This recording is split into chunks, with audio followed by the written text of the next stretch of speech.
Buongiorno a tutti, questa è la sede dell'Ordine dei Medici e degli Odontoiatri della provincia di Venezia. Il 24 dicembre volevo venire da qui a farvi gli auguri di buon Natale e di buon 2020.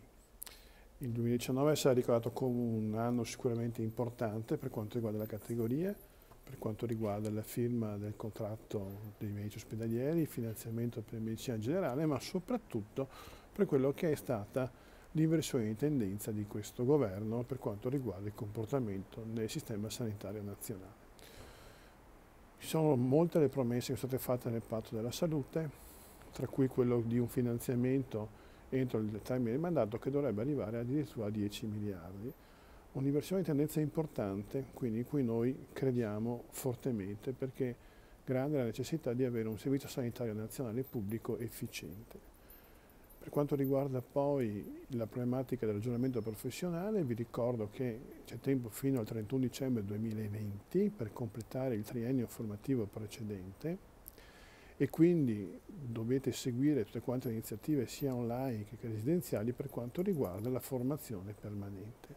Cominciamo quest'anno nel 2020 con gli odontoiatri e poi seguiranno le sedute cliniche per quanto riguarda la chirurgia bariatrica e poi molte altre sorprese che vi aspetteranno e troverete sul sito.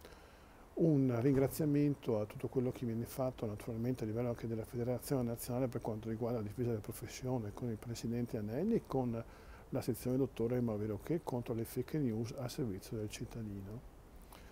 Un ringraziamento inoltre a tutti quelli che lavorano durante le vacanze, perché esistono anche delle persone che per garantire la salute hanno deciso di scegliere una professione che prevede dei turni anche a Natale, a Capodanno, all'Epifania e quindi sono sistematicamente H24. A questi ultimi, che lavorano anche in questi giorni, il mio più caro saluto e un grande abbraccio. Buon 2020 e buon Natale a tutti.